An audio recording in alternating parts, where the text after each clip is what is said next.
Police লাইন্সে বিভিন্ন জায়গা থেকে আইসা অবস্থান নিছে। আমরা পুলিশ লাইন্সে আসি।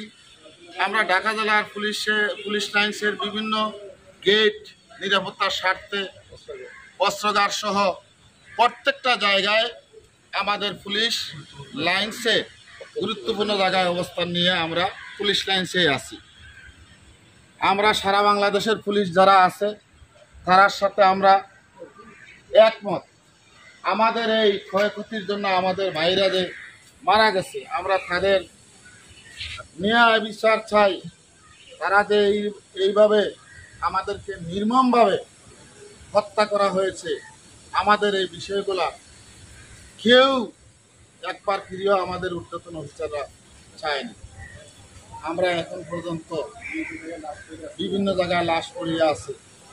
আমাদের পরিবারবর্গ, আমাদের বাচ্চা কাচ্চা, আমাদের ভাইদের লাশটা বন্ধু আমরা আনতে পারতেছি না, আমরা পরিচয় দিতে পারতেছি না।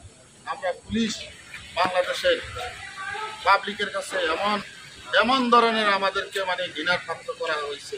আমরা এই বাংলাদেশের নাগরিক, আমরা এটা ন্যায় বিচার চাই। ছাত্র ভাইদের সাথে আমরা একত্রতা পোষণ করি।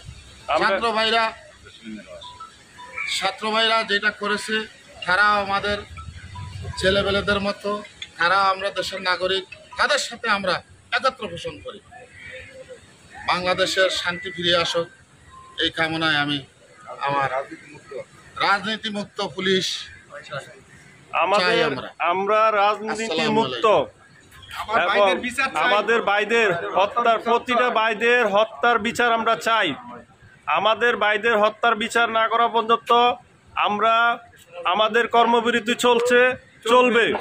অনেক জায়গায় লাশ পড়ে আছে, অনেক জায়গায় আমাদের ভাইদের এমন অবস্থা, বিভৎস অবস্থায় লাশ পড়ে আছে যেটা নাকি আমরা অতি মর্মাহত। আমরা এখনো আমাদের ভাইদের লাশ এখনো আমরা আনতে পারতাছি না। আমাদের কলিজা ফেটে যাচ্ছে। আমরা আমাদের ভাইদেরকে আমরা কোনো প্রকার সাহায্য করতে পারতাছি না। আমরা দেশের জন্য, দেশের স্বার্থে আজকে আমাদের এতগুলো প্রাণ জড়ে গেছে। আমরা এটার ন্যায় বিচার চাই। আমাদের পুলিশ বাহিনীকে সংস্কার করা হোক। আমাদের পুলিশ বাহিনীদেরকে সংস্কার করে নিরপেক্ষতা পথে চলার জন্য আমরা আহ্বান করব আমাদের ছাত্র সমাজকে, আমরা আহ্বান করব আমাদের সুশীল সমাজকে। আমরা ইনশাল্লাহ আমরা এটা ন্যায় বিচার চাই। এ বলে আমাদের আরআই স্যারকে এবং ইন্সপেক্টর সাইফুল স্যারকে কিছু বলার জন্য অনুরোধ জানাচ্ছি। স্যার কিছু বলেন।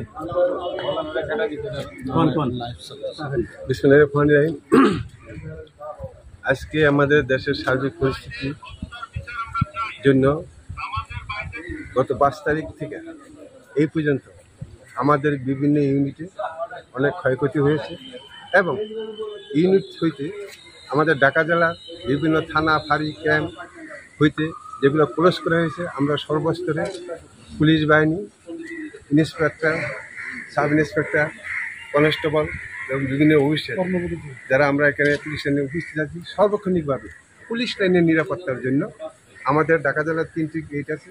আমরা 3টি গেটই আমরা দিন রাত 24 ঘন্টা নিরাপত্তার জন্য পুলিশ যেহেতু অক্ষত থাকে, সেই ব্যবস্থা আমাদের আমরা করি, অব্যাহত থাকবে এবং আমাদের অব্যাহত থাকবে। তদুপরি আমাদের ঢাকা জেলার বিভিন্ন ইউনিট এবং ডিএমপিও বিভিন্ন ইউনিট আমাদের পুলিশ বাহিনী, আমাদের ঢাকা জেলা পুলিশ আশ্রয় নিয়েছে। তাদের সাথে আমরা সর্বোচ্চভাবে তারাও আমাদের সহযোগিতা করতেছে যাতে পুলিশ লাইনটা, ঢাকা জেলার পুলিশ লাইনটা অক্ষত থাকে। সেইভাবেই আমরা